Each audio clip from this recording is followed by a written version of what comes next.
My name is Chris Kroll, and a couple months ago I started this group, and I see a lot of familiar faces, so thank you all for coming back. The mission of our organization is, our group is for families with advanced learner or gifted children who live in or attend school in Loudoun County.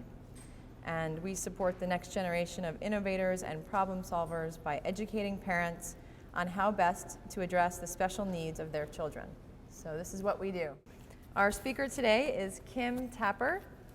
She is the Associate Director of A Place to Be, which is a music therapy and life coaching practice.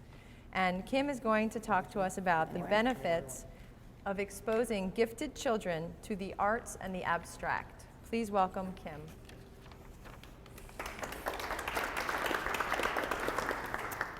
Thanks, Chris.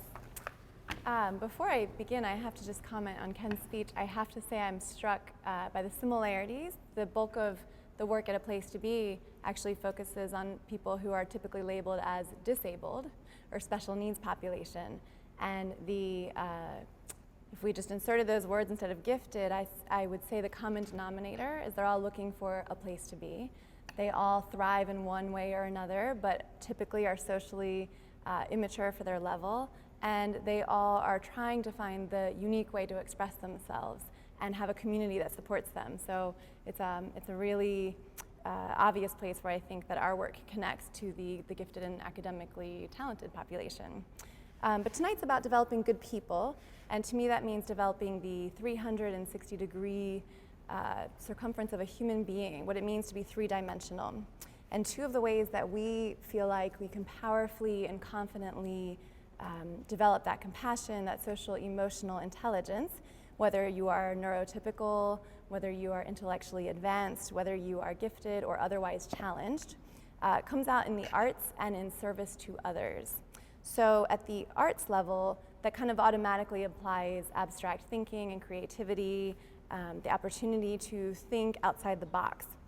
So whether it's through songwriting, poetry, dance, music, whatever the art may be, what happens is the students can traverse that really gray area of abstract thinking. And that helps them navigate real life. That actually levels often the social and immaturity level, the playing field. For the academically gifted child, the arts can help them with their personal voice and gain confidence to express it. Perhaps they have numerous brilliant ideas, but maybe do not know how to communicate those to somebody else. Maybe they do not know how to connect to somebody else. Perhaps most of all, we need our next generation to be innovators, creators, out-of-the-box thinkers, and team players to lead us to the future. And the arts require a great deal of vulnerability. So whether you're performing or speaking in front of others, whether it's a piece written by some other actor or whether it's a piece from your heart, it takes a lot of courage to stand in front of other people and open up yourself to the world. In doing so, it also requires you to be completely present.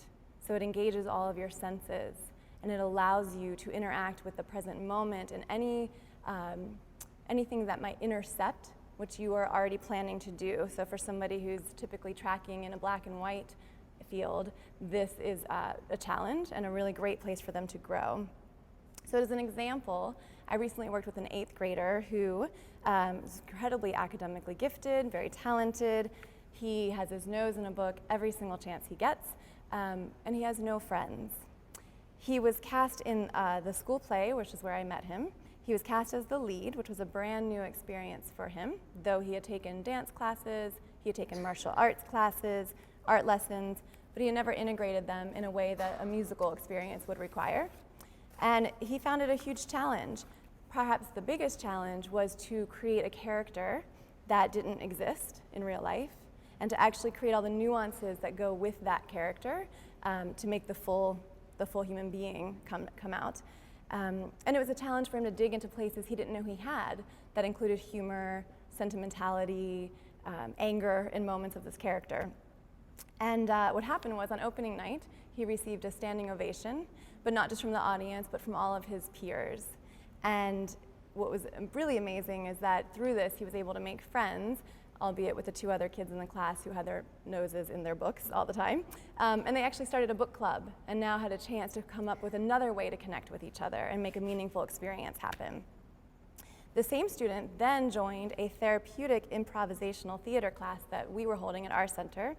And through that, he's now working on give and take conversations, thinking on his feet, working through the frustration of feeling like I have the right answer and nobody around me gets it, that hand up moment, and finding humor in making mistakes by doing theatrical improvisation.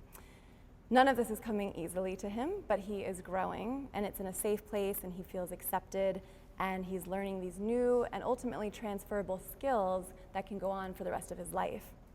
Which brings me to a quick note about the difference between the regular arts that we've all maybe experienced or certainly know of, and the therapeutic arts. One of the main distinctions is that the therapeutic arts is more goal-oriented and unique and individualized to your child, whether it's in an individual or a group setting. These are goals that might include social interaction. They might include, again, this gray abstract area, working on how to understand social processing, body language, cueing, and that happens through your regular arts programming as well, but this is a little bit more hyper-focused on that.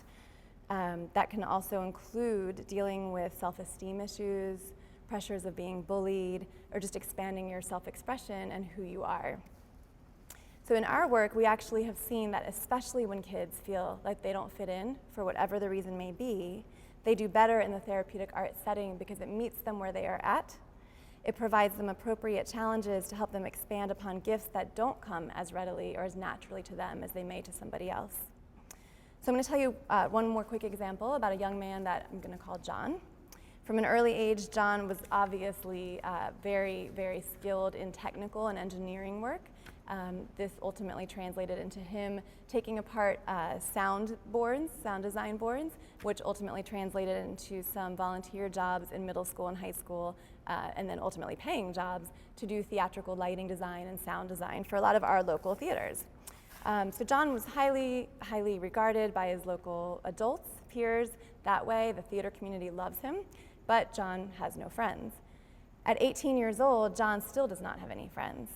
So he is fulfilled academically, he's fulfilled in all of his work, his career path, he is set, but he is lonely and is starting to question himself as a human being and what his purpose might be beyond his job. Through his current work with a music therapist, he's actually starting to express how he feels, and for somebody who's not traditionally capable of self-expression or hasn't been thought of that way, this is a huge moment of growth for him. And then one other way that he is growing is that he's actually mentoring other students. So John is first now working with some 13 to 15-year-olds, using his expertise in sound and lighting design and helping them begin to learn the light board and the sound board. And what happens is, with John and many others who are intellectually or highly talented, gifted, they have this extreme drive and extreme ability to thrive in one area, as we've been saying, but extreme difficulty in getting outside of themselves and making a connection with others that's impactful for them. So through mentoring, John and others are learning patience, commitment to another person for time as well as for actual learning, better communication skills, and a sense of personal worth and value. At our center, we also use mentoring in the arts together. We've watched a local high school start mentoring with us, a group of adults with disabilities that include autism, Down syndrome, and so on. And what the most important thing that I've seen happen is the perspective shift. These students come in thinking that I'm going to do some charity work for somebody else, or I have something more to offer in some way, shape, or form. I'm above them. And what has happened is that they've come in and realized that their perception of other people's gifts and abilities has completely flipped, 100%. And they walk out realizing that what they thought they were good at might very well be valued, but that what this person's strengths are has a lot to teach them as well. And that has leveled the playing field and has actually been probably the number one factor I've seen, and the number one piece I would toss out to you all about your children is getting them involved in something that connects them to someone bigger than themselves. And that can happen at any age. So if your child is old enough to mentor someone younger, fantastic. But if they are too young right now, then make it as a family, participating in any activity where they are learning about somebody who is completely different than who they are, for the opportunity to have that social emotional intelligence growth, the opportunity to see gifts alive and in action in so many other fields, and for them to find inside themselves some talents that they may not have known that they had. On that note, I know I'm going to be running out of time in a minute, so I'm just going to pause for any questions and apologize ahead of time that I'm going to be running out of here right afterwards. So if you do have more questions, you can reach me through the internet. But is there any questions on this piece? No? Yes, 1 and 2.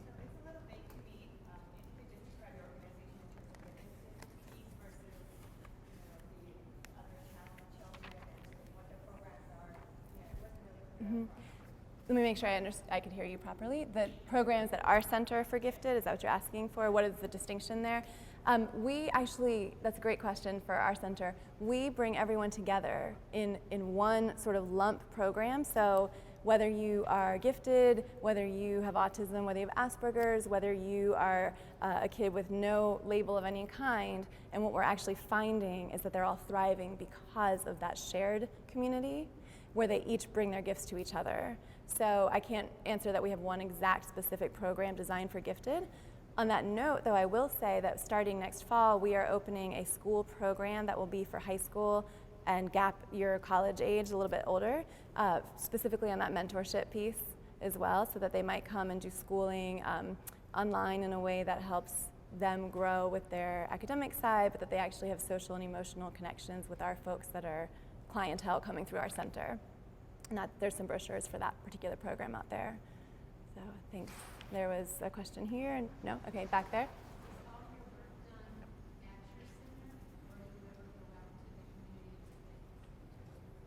Great question. She asked if all the work is done at our center or if we go out in the community. We do most of our work at our center, which is in Middleburg. We do a number of smaller workshops and programs. We have a lot of advocacy and awareness performances that these students, again in this mixed grouping, write for themselves so that they're having that self-expression piece. And we take those out on the road throughout the county.